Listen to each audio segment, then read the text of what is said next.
Bapa di dalam surga, Bapa yang kami sembah di dalam nama Tuhan Yesus. Biarlah pujian yang baru kami naikkan ini boleh menjadi doa setiap hati kami. Kami percaya ya Tuhan, Engkau Allah yang tidak pernah meninggalkan kami. Engkau Allah Immanuel, Allah yang menolong setiap kami. Di dalam setiap pergumulan kami, di dalam setiap musim kehidupan kami. Engkau Allah yang selalu setia, menemani, menolong, bahkan memberkati setiap hidup kami. Malam hari ini ya Tuhan, seberapa kami yang hadir, kami rindu untuk mendengar kebenaran firman Tuhan, yang boleh menguatkan setiap hati kami, yang boleh memberikan kami kekuatan, yang boleh memberikan iman kami boleh semakin lagi bertumbuh di dalam Tuhan. Berkati hamba firman-Mu malam hari ini ya Tuhan, dan berkati setiap kami yang akan mendengarnya, supaya setiap apa yang boleh ditabur, boleh menjadi berkat, dan boleh kami lakukan di dalam setiap kehidupan kami. Terpujilah Engkau ya Tuhan, di dalam nama Yesus kami berdoa dan bersyukur. Amin.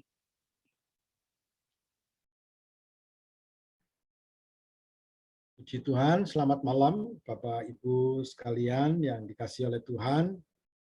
Kita bersyukur pada malam hari ini kita boleh berjumpa kembali di dalam ibadah doa malam kita. Dari pujian yang dinaikkan, juga doa yang dipanjatkan, semua perkataan itu menjadi sebuah maksudnya firman yang ada di dalam pujian dan juga kebenaran firman yang diucapkan di dalam doa itu menguatkan kita ya, bahwa Allah yang menyertai, Allah yang tidak pernah meninggalkan, Allah yang selalu menjadi penolong kita itu menjadi kekuatan. Jadi sebenarnya kalau kita mau merenungkan setiap perkataan baik di dalam pujian atau di dalam doa yang dinaikkan, kalau kita boleh mendengar dengan baik, itu adalah kebenaran firman yang disampaikan, yang diucapkan, yang akan memberikan kekuatan bagi kita sekalian.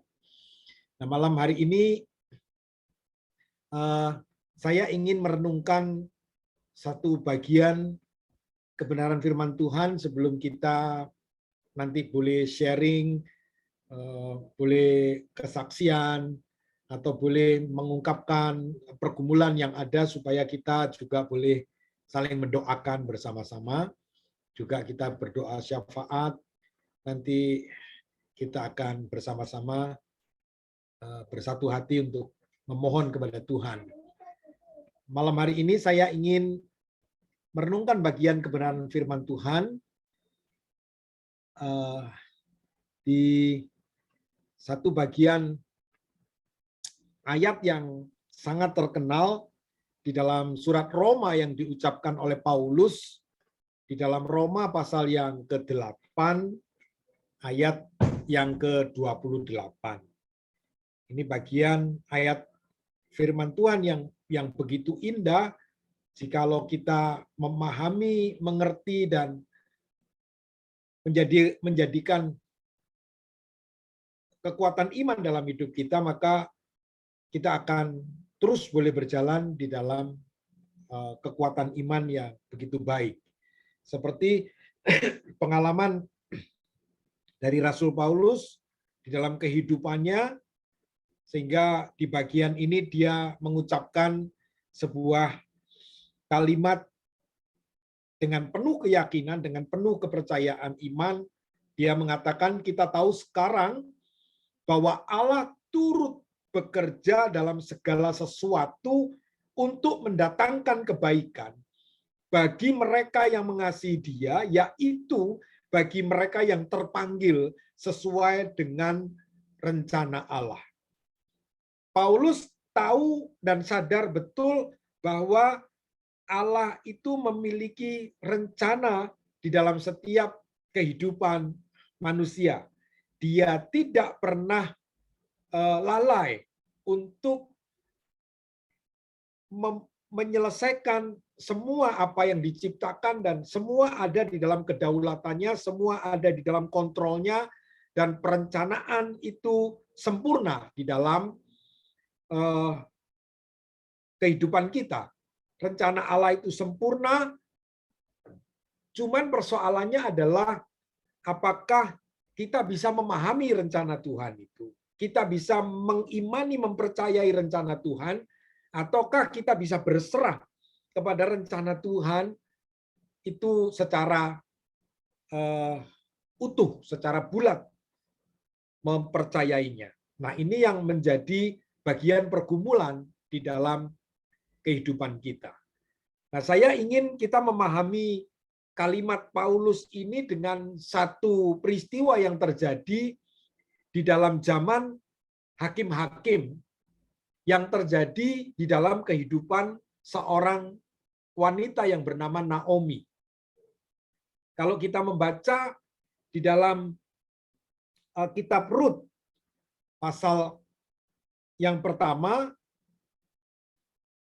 Rut pasal 1 ayat yang ke-19 sampai ayat yang ke-21. Rut pasal 1 ayat 19 sampai 21. Ini yang dikatakan oleh Naomi, seorang Yehuda dari kota Bethlehem yang pergi ke Moab, ke daerah Moab. Di ayat yang ke-19 dikatakan, dan berjalanlah keduanya sampai mereka tiba di Bethlehem. Ketika mereka masuk ke Bethlehem, gemparlah seluruh kota itu karena mereka. Dan perempuan-perempuan berkata, Naomikah itu? Tetapi ia berkata kepada mereka, janganlah sebutkan aku Naomi. Sebutkanlah aku Mara. Sebab yang Maha Kuasa telah melakukan banyak yang pahit kepadaku. Dengan tangan yang penuh aku pergi. Tetapi dengan tangan yang kosong, Tuhan memulangkan aku. Mengapakah kamu menyebutkan aku Naomi? Karena Tuhan telah naik saksi menentang aku, dan yang Maha Kuasa telah mendatangkan malapetaka kepadaku. Bapak Ibu sekalian, ungkapan ekspresi orang seperti apakah yang berbicara dengan kalimat-kalimat seperti ini? Ini adalah seorang yang penuh dengan rasa marah, rasa kecewa, penderitaan, sengsara yang cukup berat. Sehingga nama Naomi yang seharusnya berarti kegirangan, manis, sukacita, itu dia mau tanggalkan. Janganlah sebutkan aku Naomi yang sukacita, yang manis. Tapi sebutkanlah aku Mara. Dan hatinya penuh dengan kekecewaan kepada Tuhan. Kita tahu peristiwa yang terjadi dalam kehidupan Naomi, yaitu pada saat dia hidup di kota Bethlehem, rupa-rupanya suaminya yang bernama Elimelech ini adalah seorang yang cukup berada. Orang yang cukup mampu di kota itu sehingga dikenal oleh seluruh kota itu di Bethlehem. Tetapi apa yang terjadi diceritakan dalam kitab Rut adalah peristiwa kelaparan yang terjadi di tanah Yehuda. Sehingga Elimelech mengambil satu keputusan untuk mencari tempat di mana dia masih bisa menghindari kelaparan, supaya mereka tidak mengalami kelaparan. Maka Elimelech mengajak istrinya Naomi dan kedua anaknya yang masih bujang yang bernama Mahlon dan Kilion. Dua anak laki-lakinya diajak untuk pergi ke dataran Moab. Kalau kita melihat di peta ini, di mana mereka tinggal di kota Bethlehem, di wilayah di tanah Yehuda, dia harus berjalan melewati tanah kelahirannya atau negerinya, dia harus melewati masuk ke negeri orang lain, yaitu di wilayah Moab. Dia harus berjalan ke barat, memasuki daerah yang bernama Moab. Maka singkat cerita, di dalam tafsiran, kira-kira mereka hidup atau Naomi hidup di daerah Moab adalah 10 tahun.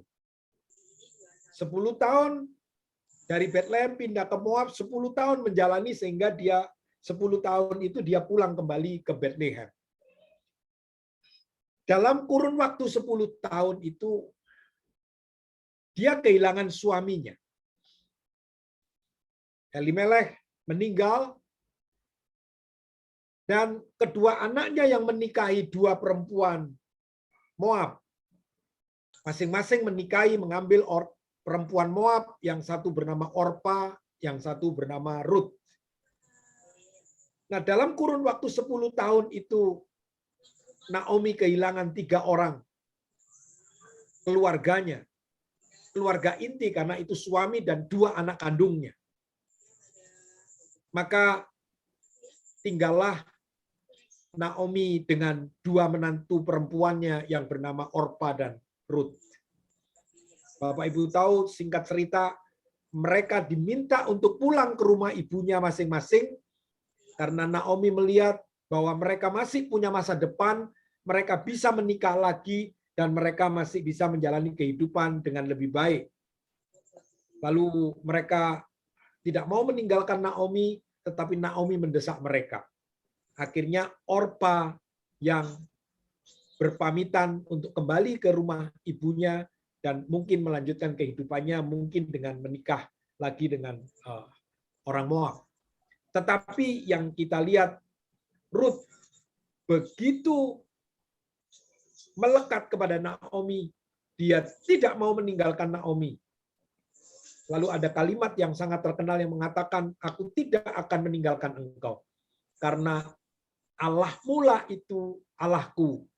Karena negerimu lah negeriku. Jadi Naomi, Ruth ini menyatu di dalam kehidupan Naomi dengan begitu luar biasa. Sehingga Naomi mendengar bahwa di Bethlehem itu sudah tidak terjadi kelaparan, maka Naomi bersama-sama dengan Ruth berjalan dari Moab menuju ke Bethlehem, pulang kembali ke kampungnya, ke kotanya di Bethlehem. Nah, Bapak Ibu, saudara-saudara yang terkasih, pada saat kita membaca ayat di dalam surat Roma, kita tahu sekarang bahwa Allah turut bekerja dalam segala sesuatu untuk mendatangkan kebaikan bagi kita. Ini adalah sebuah hal yang sulit untuk kita pahami antara kenyataan kehidupan yang nyata dengan iman yang kita percayai, dengan iman yang timbul dari pembacaan akan firman bahwa Allah turut bekerja bagi kita. Kita mengalami kesulitan untuk melihat bagaimana hidup secara nyata dengan iman yang kita miliki. Ini yang seringkali ada di dalam pergumulan kita. Allah turut bekerja bagi kita untuk mendatangkan kebaikan bagi kita. Tetapi kenyataannya, dalam hidup yang nyata, kita tidak pernah merasa, atau kita lupa, atau kita tidak pernah melihat, tidak pernah merasakan, dan lain sebagainya. Allah itu turut bekerja. Nah, maka kita mau mencoba untuk memahami bagaimana penderitaan yang terjadi, kesulitan, pergumulan, permasalahan, kepahitan kehidupan, kenyataan hidup yang ada, yang kita alami di dalam kehidupan kita. Oleh sebab itu, mari kita melihat bagaimana kita mengerti tentang konsep penderitaan itu sendiri. Karena seringkali pada saat kita mengalami penderitaan, kekecewaan, kesulitan, permasalahan, pergumulan, kita tidak mengerti konsep daripada penderitaan itu di dalam rencana Allah, di dalam pandangan Allah tentang penderitaan. Waktu hari Minggu, Pak Samuel menyinggung bagaimana penderitaan itu adalah sebagai proses pembelajaran bagi kita untuk dapat melihat karya Tuhan di dalam setiap kehidupan orang percaya. Naomi sulit untuk mengerti konsep penderitaan yang dia alami, sehingga sampai dia kembali ke Bethlehem, dia hanya membawa sedikit iman yang ada dalam dirinya tentang Allah Israel, tentang Yehova yang dia percayai selagi dia ada dalam kesuksesan bersama dengan suami dan anak-anaknya. Sulit untuk mengerti penderitaan di dalam rancangan Allah, di dalam karya Allah yang turut bekerja di dalam kehidupannya. Maka pada saat dia pulang ke Bethlehem, dia masih tidak mengerti kenapa dia harus menderita. Bahkan dia mengatakan, Tuhan naik saksi melawan aku. Dengan tangan penuh aku pergi, dan aku dipulangkan dengan tangan kosong. Maka di dalam Alkitab kita melihat ada tokoh-tokoh Alkitab yang juga mengalami penderitaan. Ada ujian, ada cobaan yang dihadapi seperti Abraham dengan anaknya yang diminta untuk dipersembahkan, untuk disembelih. Ayub yang begitu luar biasa. Ya, kalau Naomi dalam waktu kurun 10 tahun itu suaminya mati, 2 anaknya mati, dan hartanya habis. Tapi Ayub ini dalam waktu sekejap, 1 hari, itu hartanya lenyap. 1 hari, anaknya lenyap. Begitu ya, itu luar biasa. Ya, kemudian Yusuf juga mengalami penderitaan. Dia harus berpisah dengan adiknya, dengan orang tuanya, lalu dia dijual, lalu menderita kesulitan. Daniel dipisahkan dari keluarganya, dia harus dibawa ke pembuangan, dia harus menjalani, melayani Nebukadnezar. Juga Petrus di dalam perjalanan pelayanan mengalami juga penderitaan, Paulus dan lain-lain, para rasul yang lain. Dan juga orang-orang percaya, sampai pada kehidupan kita. Tidak mengerti konsep penderitaan di dalam rencana Allah, maka sulit untuk mempertemukan antara iman dan kenyataan hidup yang ada. Lalu tidak mengerti tentang konsep materi yang dia miliki. Banyak orang itu menderita bukan karena berpisah dengan Allah. Banyak orang yang menderita bukan karena dia jauh dari Tuhan. Jarang. Tetapi pada saat materi itu mulai berkurang atau habis-habisan, maka di sanalah mereka mulai merasa ada penderitaan. Lalu sebaliknya, juga orang tidak pernah memahami pada saat materi itu dimiliki, berkat itu diterima, mereka juga tidak mengerti di mana Allah berada pada saat dia diberkati. Juga pada saat semuanya habis, orang juga lebih tidak mengerti di mana sebenarnya Allah berkarya, Allah bekerja, turut bekerja di sana. Materi memang penting, tetapi jika kita tidak mengerti konsepnya, kadang-kadang kita menjadikan itu ukuran, menjadi sesuatu yang utama di dalam kehidupan kita. Untuk kita bisa mengucap syukur, untuk kita bisa berbahagia. Materi memang penting, tetapi kita harus mengerti konsepnya, bahwa materi itu bukan menjadi yang utama. Lalu kemudian mengerti bagaimana konsep iman yang baik, yang benar. Bagaimana iman itu bisa memiliki iman yang murni, hanya percaya dan bergantung hanya kepada Allah. Karena jika tidak, maka satu hal terjadi dalam kehidupan kita, iman kita akan goyah. Naomi pulang dari Moab hanya membawa sedikit iman saja di dalam dirinya. Prosentasenya hanya sedikit, imannya terlalu kecil untuk dia mengerti di dalam penderitaan itu Allah turut bekerja. Sehingga kita dengar tadi ucapan-ucapan yang muncul. Jangan sebut aku Naomi lagi, tapi sebutkan aku ini Mara. Karena orang di seluruh kota itu gempar melihat Naomi yang dulu dengan Naomi yang sekarang yang mereka jumpai.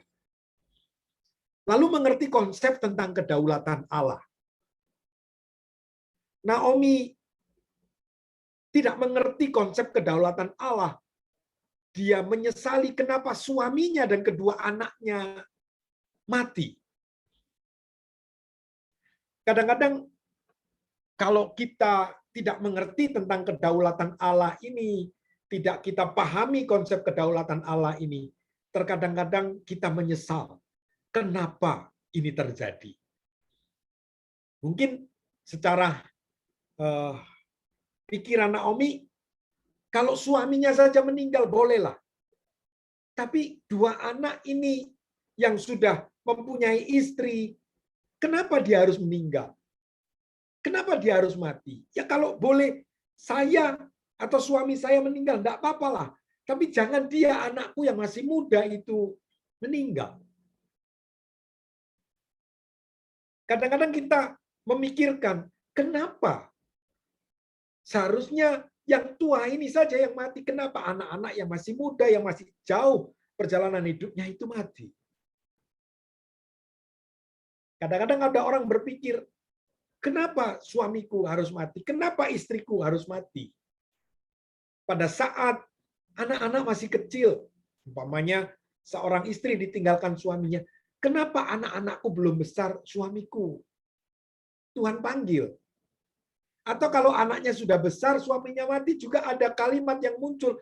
Kenapa suamiku harus meninggal pada saat anak-anakku belum ada yang menikah? Atau kalau suaminya meninggal, dia mengatakan, kenapa Tuhan buru-buru panggil suamiku pada saat anak-anakku ini belum punya anak, sehingga suamiku tidak bisa melihat cucunya, dan lain sebagainya, dan terus-menerus. Maka mengerti tentang konsep kedaulatan Allah. Allah berdaulat untuk mengatur segala waktu, untuk mengambil siapapun pulang kembali. Naomi menjadi kecewa kepada Tuhan. Suaminya dipanggil. Mungkin hari itu dia sedih, tetapi dia masih punya penghiburan karena kedua anaknya dan kedua menantunya. Tapi pada saat kedua anaknya juga meninggal, ya, sekali lagi dalam tafsiran kurun waktu 10 tahun itu, kehilangan laki-laki, 3 laki-laki yang menjadi sandaran, yang menjadi tempat dia bergantung, suami dan kedua anak laki-lakinya. Tapi Tuhan panggil. Naomi kecewa, Naomi marah, Naomi mengalami sesuatu yang pedih dalam hidupnya untuk melihat Tuhan. Maka jika kita juga tidak pernah memahami konsep ini dengan benar, dengan baik, kita akan goyah. Kita akan mengalami seperti Naomi.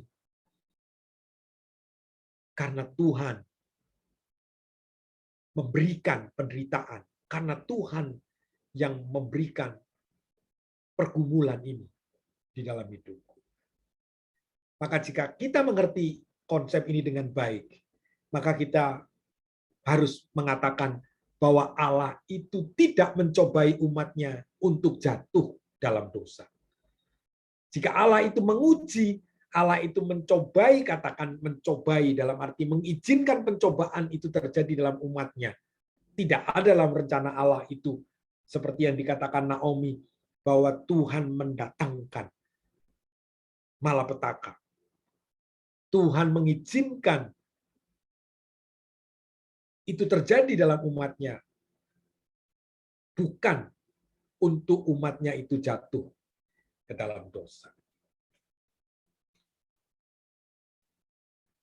Nah, Bapak Ibu yang terkasih, saya ingin mencoba kita memahami proses. Ya, ini ilustrasi tentang bagaimana memahami proses penderitaan. Proses penderitaan. Kalau gambar yang tengah ini adalah gambar yang ideal untuk orang yang suka pohon bonsai.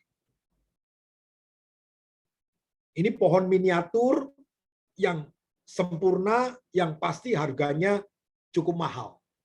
Ya, gambar ini saya ambil dari internet, ini bukan punya saya. Ya, yang gambar 4 kecil-kecil ini punya saya. Ini saya nggak punya gambar yang gini. Ini harga mahal sekali. Ini sempurna. Ini sudah jadi. Ya, jadi ini pohon bonsai yang meniru kira-kira kalau di alam ini bisa umurnya 50 tahun. Tapi ini dibuat ya mungkin 5 atau 10 tahun diusahakan untuk jadi begini. Ini tidak dalam waktu yang sebentar juga dalam proses untuk menjadi sempurna seperti ini. Ya, Bapak Ibu tidak bisa pelihara dalam satu pot ini lalu nanti bisa jadi begini.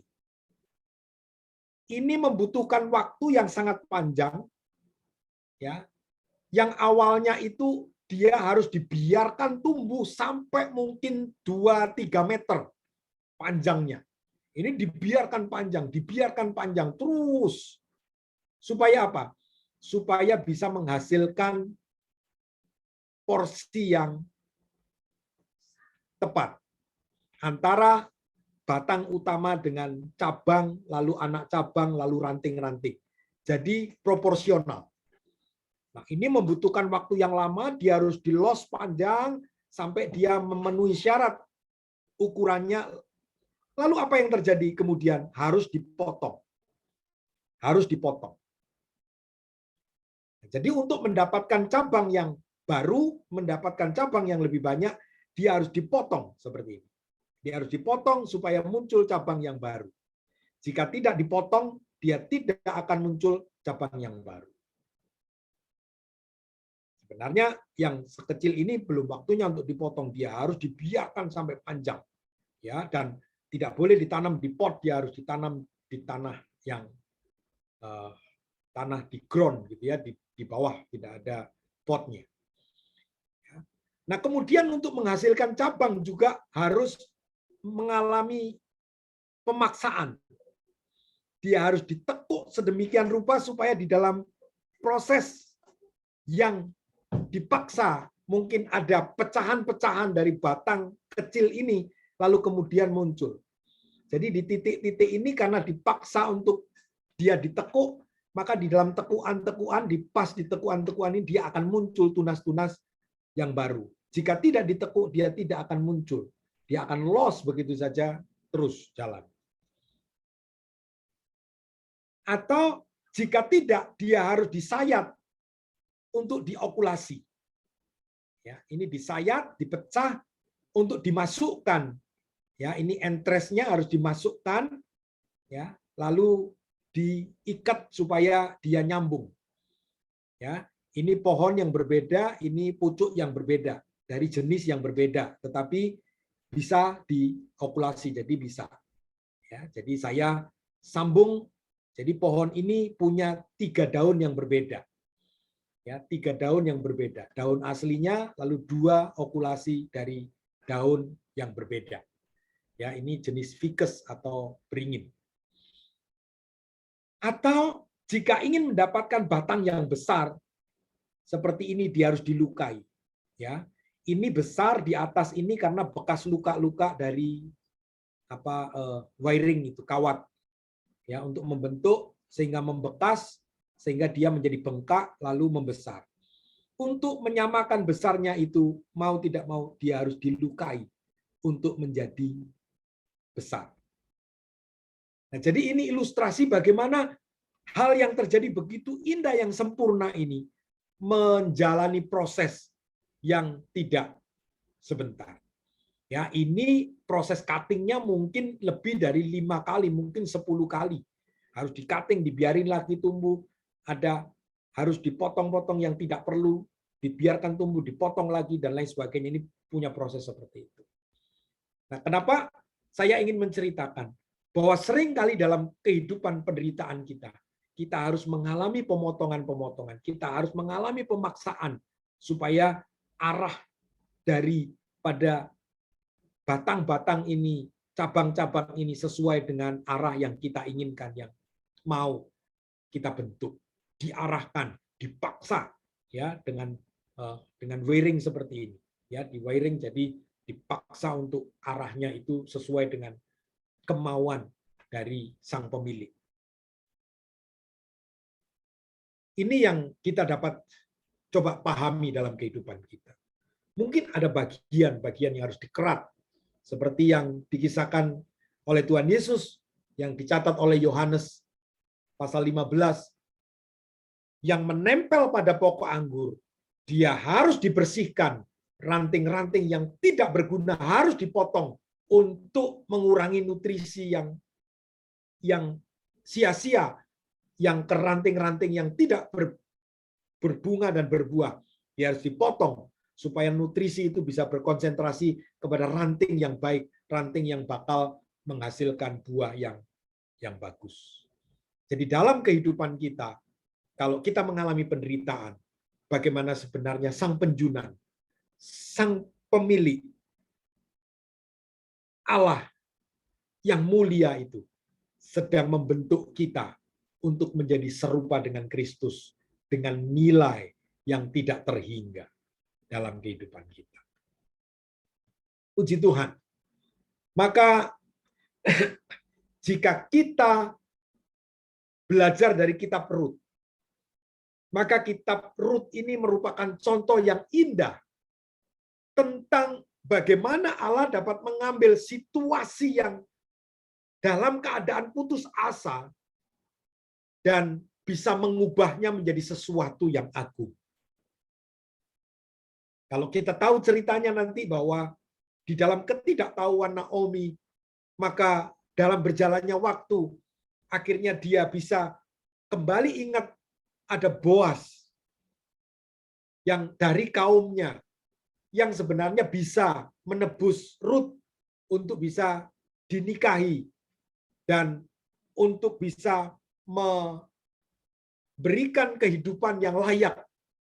Karena Rut ini selama dia hidup bersama Naomi, karena mereka tidak memiliki apa-apa, kerjaannya Rut ini hanya, kalau orang Jawa itu di desa itu ngasak. Ya, ngasak itu dia tidak punya sawah, dia tidak punya tempat, tapi kalau orang panen, sisa-sisa, remah-remah atau apa itu, hasil panen yang dibawa itu lalu jatuh, itulah gitu ya, orang Surabaya leles. Jadi dilelesi ranting-ranting gandum, ranting-ranting jelai yang masih ada isinya, yang patah-patah, yang jatuh-jatuh itu diambil. Ya, Rut itu kerjaannya ngelelesi, cari tempat orang panen lalu ngambili remah-remah, jatuhan-jatuhan gandum atau jelai mereka di sawah itu. Tetapi kemudian Rut akhirnya ditebus oleh Boas, dijadikan istri oleh Boas. Ya, kemudian Rut ini akhirnya kehidupannya boleh memiliki tempat yang layak. Dan Naomi juga ikut di dalam kebahagiaan atau berkat yang dinikmati oleh Rut. Tetapi secara garis keturunan Mesias, maka Rut dan Boas memperanakkan Obed. Dan Obed ini nanti akan menjadi kakek daripada Daud. Ya, menurunkan Daud dan terus sampai menurunkan Mesias. Ini rencana Allah yang digenapi di dalam kehidupan Naomi dan Ruth, seorang Moab. Hidup Ruth dan Naomi, ya, semasa hidup mereka, orang Israel itu memandang rendah orang Moab. Karena memang sejak dalam kehidupan Musa, ya, orang Moab ini juga adalah menjadi orang-orang yang tidak layak untuk boleh datang ke bait Allah, masuk dan lain sebagainya, itu diharamkan, ya, tidak diperkenan. Ya. Orang Israel menganggap mereka ini sebagai kaum yang lebih rendah. Tetapi melalui cerita ini, pilihan Allah untuk memasukkan Ruth dalam cerita penebusan ilahi menunjukkan bahwa kasih karunia-Nya itu diperuntukkan bagi semua orang. Dan bahwa tidak ada orang yang terlalu remeh, terlalu rendah untuk dipakai bagi kemuliaannya.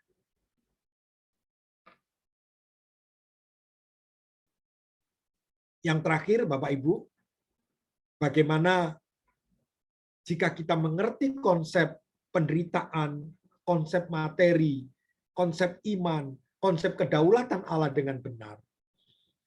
Ya, maka sebenarnya damai yang kita rindukan, damai yang indah itu kita akan bisa alami ketika kita bisa mengerti rencana Tuhan di dalam masa-masa yang sulit.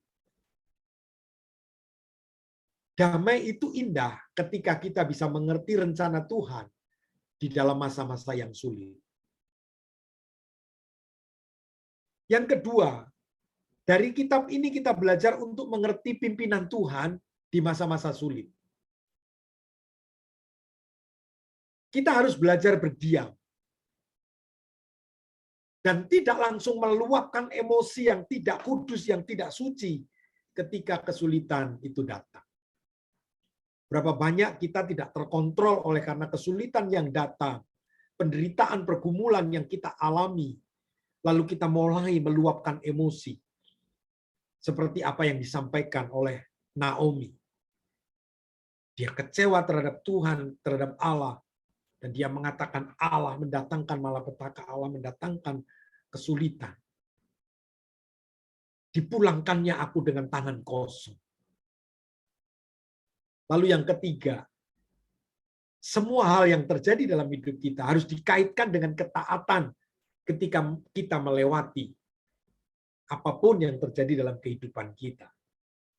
Kita harus beriman bahwa Tuhan tidak mungkin meninggalkan kita.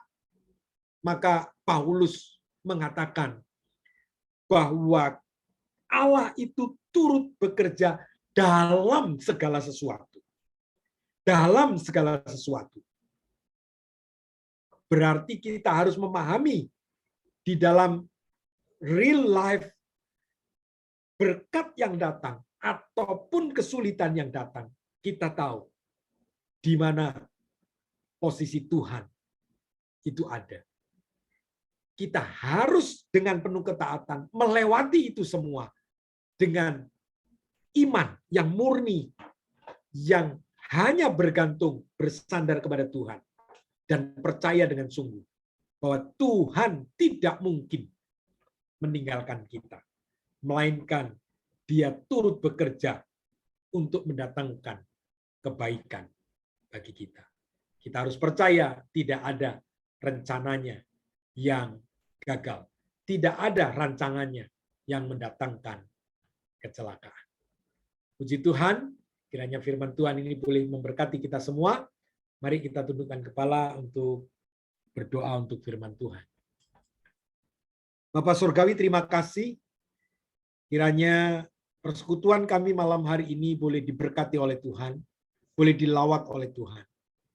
Setiap apa yang kami boleh dengar, kami boleh nikmati di dalam persekutuan dalam waktu yang singkat ini, baik melalui pujian, melalui doa, melalui kesaksian, melalui sharing, melalui apapun yang kami dapat terima dalam waktu yang ada ini.